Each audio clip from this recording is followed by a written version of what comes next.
Assalamualaikum warahmatullahi wabarakatuh. Saya Heka Pranata di kelas TI 24 kelas 1. Pada kali ini saya akan menjelaskan sebuah artikel ilmiah yang sangat relevan dengan isu keamanan siber di sektor publik. Jadi judul artikel ilmiah ini adalah analisis dampak dan respon terhadap serangan ransomware. Ini studi kasus pada kasus Kota Baltimore tahun 2019. Nah, artikel ini membahas bagaimana ransomware sebagai ancaman siber modern bisa melumpuhkan operasional pemerintahan kota. Dalam kasus ini, serangan terjadi pada Kota Baltimore, Amerika Serikat pada bulan Mei 2019. Penyerang menggunakan varian ransomware bernama Robinhood yang berhasil menenkripsi ribuan sistem komputer pemerintah kota dan menghentikan banyak layanan publik.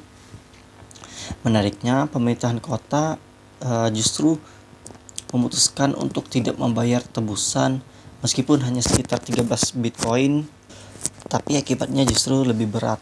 Mereka mengalami kerugian finansial langsung sebesar 18,2 juta dolar Amerika Serikat, belum termasuk kerugian jangka panjang dalam reputasi dan kepercayaan masyarakat. Gangguan layanan terjadi di banyak sektor, seperti sistem pembayaran air dan pajak lumpuh, proses penjual beli properti terhenti, dan bahkan email internal pemerintah tidak bisa digunakan. Beberapa sistem darurat tetap berfungsi, tetapi ada juga laporan gangguan kecil yang semakin membuat panik. Proses pemulihan ternyata sangat berat karena backup yang dimiliki tidak memadai. Beberapa data bisa dikembalikan karena backupnya terlalu lama. Ada juga yang ternyata ikut terinfeksi. Banyak sistem akhirnya harus dibangun ulang dari nol.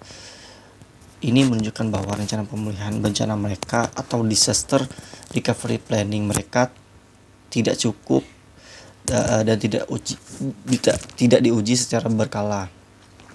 Sebagai respon, pemerintah Kota Baltimore mulai melakukan reformasi besar-besaran di bidang keamanan IT.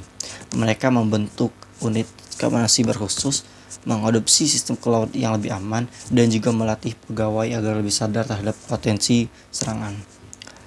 Jadi kesimpulannya, kasus Baltimore ini menjadi contoh nyata bahwa menolak membayar tebusan